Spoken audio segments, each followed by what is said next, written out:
Bienvenidos a la Barra UNAM en la serie Temas Selectos de Literatura. En esta ocasión tenemos como invitada a la profesora Cristina Carmona Zúñiga. Ella es licenciada en Literatura Hispánica por la Facultad de Filosofía y Letras de la UNAM. En esta ocasión nos va a auxiliar a explicarnos qué es el texto lírico. Bienvenida, profesora. Gracias, me da mucho gusto estar aquí con ustedes. Gracias. Y para entrar directamente en materia, ¿podría decirnos de qué están hechos los poemas? ¿De dónde vienen los poemas?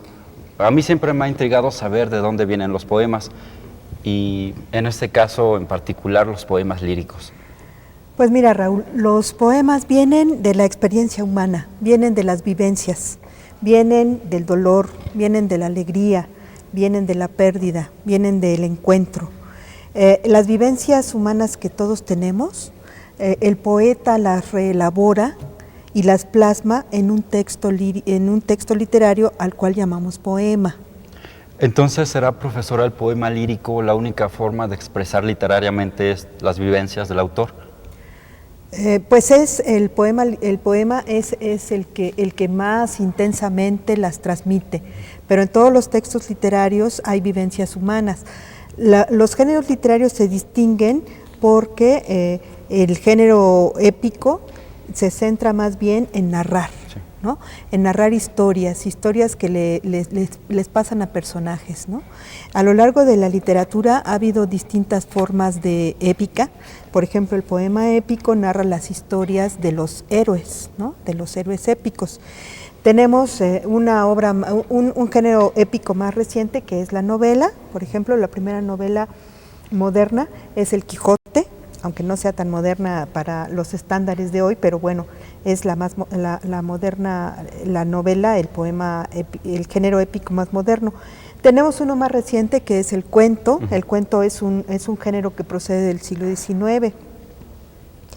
Otro de los géneros literarios importantes es el género dramático. El género dramático se distingue porque representa una acción, o sea, esta historia que se cuenta o esta vivencia humana que se vive se va a representar en un escenario. Es lo que vulgarmente conocemos como teatro, pero en realidad el teatro es el edificio donde se hace la representación dramática. Ha habido a lo largo de la historia también distintos géneros dramáticos. Uno de ellos es, por ejemplo, la tragedia, que es un género de origen griego. Está también el drama y también está la farsa. En fin, hay muchos otros subgéneros, digamos, o formas del género dramático.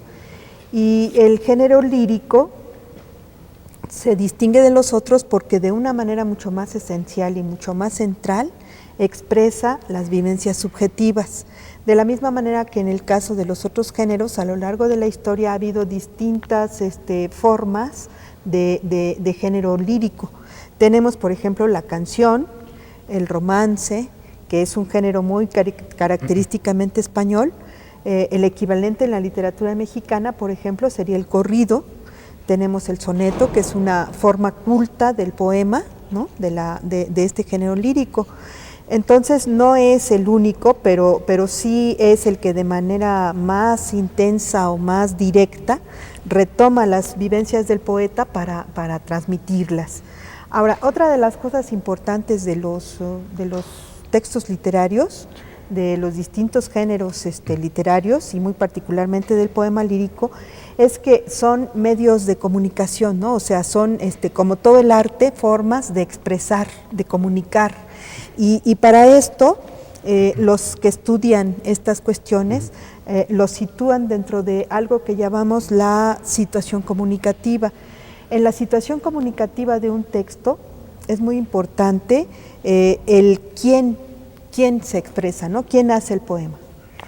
También el texto, ¿cómo es el texto? El qué de la comunicación. Y el otro elemento de la comunicación es a quién me dirijo, lo que conoceríamos como el lector. Esta comunicación se da o tiene sentido porque se hace para algo, hay un para qué de la comunicación. Este para qué de la comunicación es justamente el propósito de exteriorizar una vivencia subjetiva con la intención de hacer sentir al lector, de producir un efecto de identificación, de producir en el lector de conmoverlo, ¿no? De conmoverlo. Sí.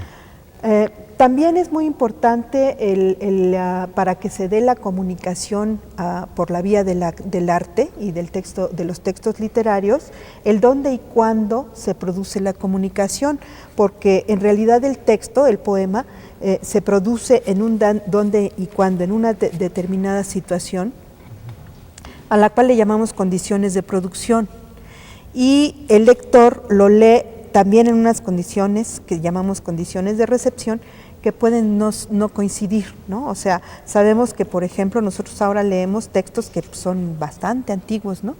Cuando hablamos del Quijote, bueno, el Quijote se escribió en unas condiciones de producción que no son las condiciones de recepción, porque se escriben en un determinado momento donde privan o donde hay determinadas circunstancias históricas, hay valores que son los que prevalecen y que pueden no ser los mismos del momento en el que lo leemos, ¿no? Entonces, por ejemplo, en el poema que voy a leer a continuación, es un poema que dice: halcón que se atreve con garza guerrera, peligros espera. Halcón que se vuela con garza porfía, cazarla quería y no la recela. Mas quien no se vela de garza guerrera, peligros espera.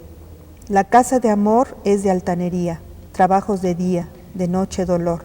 Halcón cazador con garza tan fiera, peligros espera. Este poema, por ejemplo, se escribió a principios del siglo XVI o algo así. Es un poema de un poeta renacentista, casi cercano a la Edad Media, que se llama Gil Vicente. Entonces, las condiciones de producción, dónde y cuándo se escribe, es como en el siglo XVI. Es un poeta español, en un momento en el que hay algunos valores que a lo mejor ya no son los mismos de hoy, los mismos que tenemos hoy. Por ejemplo, aquí está hablando de la caza del halcón, ¿no? Del halcón, que es un ave de presa, pero la caza con el halcón la practicaban las clases socialmente altas, ¿no? La aristocracia. Por lo tanto, era una especie de arte que requería de cierta manera de hacerlo, ¿no? Se aprende a cazar con halcones. De algún modo, este poema, digamos, está también representando una forma de relación amorosa, lo que en su momento se conocía como el amor cortés, que era una forma de relacionarse los hombres y las mujeres que, perdón, que no es semejante a la que tenemos ahora, ¿no? O sea, había toda un protocolo, una forma en la que el hombre podía acercarse a la mujer. Se regía por el respeto, ¿no? Por el hecho de que el hombre, el amante, era el servidor de la amada. Por eso hoy, por ejemplo, tenemos el término caballeroso. Se dice que un hombre es caballeroso. Con esto lo que queremos decir es que le tiene un cierto respeto a su dama, etcétera, ¿no?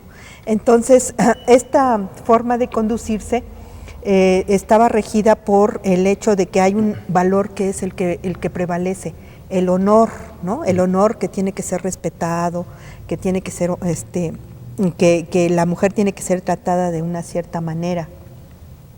Es por eso que, por ejemplo, uno de los versos de este poema dice: la caza de amor es de altanería, ¿no? O sea, es de altura, pero de altura en el sentido de que hay que prepararse para ello. Hay que prepararse para poder cazar con halcones, y hay que prepararse para amar o para tener una relación amorosa que no es como es hoy, ¿no?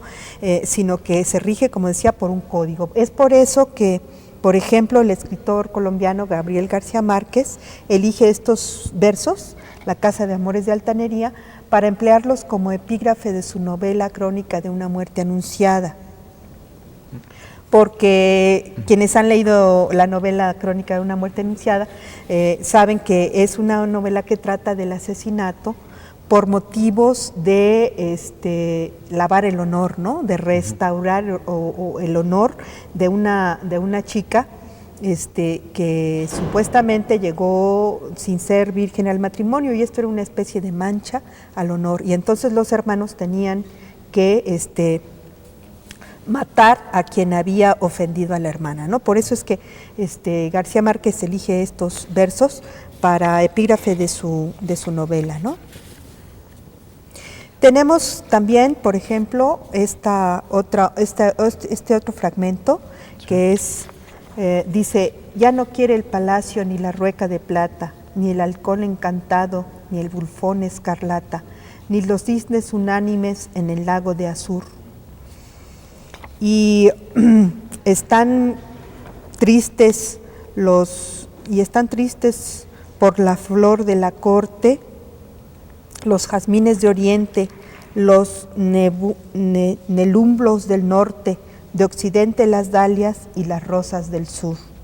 Este es un poema de un poeta nicaragüense que se llama Rubén Darío. Es un poema muy famoso que se llama La Sonatina. Rubén Darío es el fundador de una corriente literaria que se llama el modernismo. El modernismo se caracterizó porque algunas de las cosas que les gustaban eran, por ejemplo, los palacios, ¿no? Los palacios, los castillos, todo esto que no hay en América. Entonces, por eso eran como exóticos para América, ¿no? La rueca de plata, el halcón encantado, todas estas cuestiones son elementos que para la literatura hispanoamericana son exóticos. Estos son valores del momento en el que se escribe el poema. Responden a las condiciones de producción en las que se escribe, de manera tal que si nosotros quisiéramos hacer una lectura muy apegada al momento en el que se escribe el poema, dado que nuestras condiciones de recepción son otro lugar y otro tiempo y otra cultura y otros valores, sí, etcétera, tendríamos que hacer una especie como de trabajo de reconstrucción cultural para poder entender, como dicen vulgarmente, lo que quiso decir el poeta. Sí, ¿no? Cristina, ¿de qué forma o cuál es la mejor forma en la que nosotros podemos acercarnos a un poema literario? Pues mira, creo que serían básicamente dos, ¿no? Una es a través de un trabajo técnico, de un acercamiento técnico al poema, y este acercamiento técnico consiste básicamente en explorar la estructura del poema, ¿no? Sí. ¿Cómo se estructura un poema? Bueno, un poema se estructura puede ser de muy diversas maneras, pero para que sea así como más claro, te lo voy a mostrar con un fragmento de un romance, sí, que es un romance del romancero del Cid, Rodrigo Díaz de Vivar, que es un personaje histórico, pero que también es personaje de un poema épico, y hay muchos romances que tienen que ver con Rodrigo, ¿no? Este fragmento dice así: todos cabalgan a mula, solo Rodrigo a caballo. Todos visten oro y seda, solo Rodrigo va bien armado. Todos guantes olorosos, Rodrigo guante mallado. Todos con sendas varicas, Rodrigo estoque dorado. Todos sombreros muy ricos, Rodrigo casco afinado. Bueno, como tú ves, aquí tenemos una serie de renglones bastante breves porque son versos octosílabos, o sea, de 8 sílabos. Esas 8 sílabas tienen que ver con que el romance es una forma lírica popular. Pero si tú te fijas, hay como una alternancia. En el primer verso habla de todos y lo repite en el tercer verso, y en el quinto y en el séptimo, todos, todos, todos. Intercalado entre ellos están versos en los cuales se refiere a Rodrigo, solo Rodrigo a caballo, solo Rodrigo va bien armado, entonces es todo Rodrigo, Rodrigo, ¿no? Sí. Todo Rodrigo, todo Rodrigo. Entonces esta es una forma de estructurarlo, pero además no solamente hay esta alternancia de ver versos en relación a quienes se está refiriendo, sino que también hay una especie como de contraste en relación a lo que dice en cada uno de los versos y esto va a configurar dos mundos contrapuestos. Por ejemplo, si ves, dice, todos cabalgan a mula, y abajo solo Rodrigo a caballo. Entonces mula y caballo son contrarios. Mula es un animal que está más bien asociado a labores de tipo civil, es un animal más bien pasivo. En cambio un caballo puede ser bastante brioso. Sí. Un caballo de alguna forma puede ser incluso empleado en la guerra, y todos los atributos de todos, mula, oro y seda, guantes olorosos, sendas varicas, que son emblemas de poder civil, sombreros muy ricos, hacen alusión a una vida pues sin demasiadas complicaciones, ¿no? Muy pues cómoda, etcétera. En cambio, todo lo que se dice Rodrigo, que va a caballo, que viste, que va bien armado, que lleva un guante mallado, que tiene estoque dorado, que tiene un casco afinado, hace referencia a que Rodrigo es un guerrero, ¿no? Y esto lo que está haciendo es hablarnos de un mundo en el cual los valores guerreros son muy importantes, porque España está en un proceso como de independización o de constitución como Estado. Sí. Esto lo retoma el poema porque la imagen del guerrero que representa los valores que en esta sociedad son los más respetados o los más valorados, produce una emoción en la gente que lo ve, ¿no? Por eso decimos que el romance es un poema que está expresando la vivencia, la emoción del héroe, de como quien dice, aquel que todos quisiéramos ser, ¿no? Sí. En el momento en que el poema se escribe. Gracias, Cristina. Antes de pasar a la siguiente pregunta, me gustaría invitar al auditorio y agradecerles todos sus comentarios, sugerencias y preguntas a la siguiente dirección electrónica que va a aparecer en sus pantallas. Gracias. Pero retomando la idea, Cristina, ¿es a través del acercamiento técnico como podemos comprender un poema?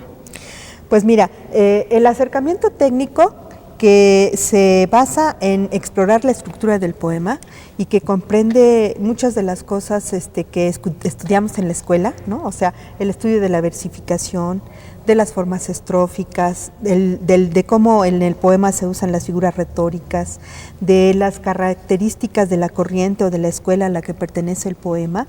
Todos estos elementos son aspectos técnicos de lo que constituye la poesía o el poema, pero en realidad todos ellos son la base o tienen que ver con el ritmo, que es el elemento distintivo de la lírica. Este acercamiento es un acercamiento pues como para especialistas, ¿no? Para especialistas. A lo mejor una persona que esté muy interesada en leer poemas no necesita saber mucho de esto, pero desde luego que es algo muy importante, ¿no? Un universitario, aunque no sea un especialista, un estudiante universitario, debería de entender y de saber que estos son elementos que constituyen el poema muy importantes, ¿no? Sí. Pero no es lo más importante probablemente, ¿no? Porque, como decía yo, lo importante de la poesía es que conmueva. Y uno no se conmueve con un poema si por lo que se preocupa es por saber cuántas sílabas tienen los versos, si esta figura se llama de esta manera o de esta otra. Esto realmente lo que hace es operar inconscientemente en nosotros cuando lo leemos, y es lo que hace que nos demos cuenta de que allí hay un ritmo, ¿no? El ritmo entonces es lo distintivo de la poesía, y para ilustrarlo podemos leer un poema de Guillén, que es un escritor cubano. Ahora no encuentro el poema, en fin, a ver, déjame ver. Bueno, pero en fin, el primer verso se llama Canto para matar una culebra, este poema, y el primer verso tiene sílabas que en este momento van a aparecer algunas con minúscula y otras con mayúscula. Las que aparecen con mayúscula es porque allí se hace un énfasis al decirlo, ¿no? Está mayombe, bombe, mayombe. Ese es, digamos, el primer verso, y para que veamos el énfasis que hay ahí. Pero voy a leer el poema ya sin hacer esos énfasis, ¿no? Dice, canto para matar a una culebra. Mayombe, bombé, mayombe. Mayombe, bombé, mayombe. Mayombe, bombé. La culebra tiene los ojos de vidrio. La culebra viene y se enreda en un palo. Con sus ojos de vidrio en un palo, con sus ojos de vidrio, la culebra camina sin patas. La culebra se esconde en la hierba. Caminando se esconde en la hierba. Caminando sin patas. Mayombe, bombé, mayombe. Mayombe, bombé, mayombe. Mayombe, bombé, mayombe. Tú le das con el palo y se muere. Dale ya. No le des con el pie que te muerde. No le des con el pie que se va. Se ensemayá la culebra, se ensemayá. Se ensemayá con sus ojos, se ensemayá. Se ensemayá con su lengua, se ensemayá. Se ensemayá con su boca, se ensemayá. La culebra muerta no puede comer, la culebra muerta no puede silbar, no puede caminar, no puede correr, la culebra muerta no puede mirar, la culebra muerta no puede beber, no puede respirar, no puede morder. En fin, la dimensión técnica de la poesía es muy importante, pero como no vamos a hacer más énfasis en esto, pero para aquellas personas que estén interesadas, sí, pueden leer algunos libros que son, por ejemplo, Teoría y Técnica de la Literatura, de Francisco Montes de Oca, de la editorial Porrúa. Está otro libro que es Cómo se escribe poesía, de Plaza y Janés, es la editorial. El arte del verso, de Tomás Navarro Tomás, editado por la Compañía General de Ediciones. Este último libro, El arte del verso, es una obra clásica, muy importante, que a lo mejor ya no la pueden conseguir fácilmente en el mercado, pero esto da ocasión a que vayan y visiten alguna biblioteca en donde seguramente estará esta obra, ¿no? Este libro, sí. Muchas gracias, Cristina. ¿Y de qué forma o cómo podríamos concluir los puntos esenciales que se tocaron hoy en este tema tan interesante? Pues mira, una de las cosas que hay que tener muy presente es que el poema lírico es el que de manera muy esencial tiene como propósito la expresión de vivencias subjetivas, ¿no? Que el poeta reelabora las vivencias subjetivas para transmitirlas a través de un texto que se llama poema. No es el que ahorita siento esta emoción y ya inmediatamente la transmito, sino que de algún modo hay un trabajo del poeta en el poema, y el trabajo que el poeta pone en el poema es precisamente lo que da pie a que una de las maneras de acercarse al poema sea la dimensión técnica, cuya característica fundamental es que se explora la estructura del poema, ¿no? Pero hay otro tipo de acercamientos que también son importantes y que probablemente para un lector joven pueden ser más accesibles que el acercamiento técnico. El acercamiento técnico, dado que implica el análisis de la versificación, el meterse con ver las formas estróficas, si son adecuadas o no, el ver cómo en ese poema están usadas las figuras retóricas, el estudiar las características de la corriente literaria en la cual pertenece el poema y demás. Esto es a lo mejor un trabajo mucho más para especialistas y de todas formas para cualquier persona siempre puede ser muy importante la lectura de la poesía, ¿no? Porque sí, la lectura es una actividad que de alguna forma nos va a enriquecer como personas, nos va a poner en contacto con otras experiencias ajenas que nosotros no hemos vivido a lo mejor, y a lo mejor no las vamos a vivir, ¿no? Pero a lo mejor el leerlas nos permite conmovernos, o sea, tener los sentimientos de otros. Eso sería lo importante. Por eso es que a lo mejor hay otros acercamientos que son más apropiados para una persona que no está tan interesada a lo mejor en estudiar el poema desde el punto de vista literario, sino desde el punto de vista de un objeto artístico, sí, en este caso de la lengua, ¿no? de la lengua, y este objeto artístico le va a permitir también enriquecerse e inclusive como ya decíamos, vivir las experiencias de otros, ¿no? Sí. Es, yo creo, por eso muy importante otra dimensión de acercamiento al poema, que es la dimensión interactiva, porque esta dimensión interactiva pone mucho más en relación o hace más énfasis en la comunicación, que se establece en el lector y el poeta o emisor del poema, el yo lírico, digamos, sí, a través de ese espacio de encuentro que viene a ser justamente el poema. Así ¿no? es.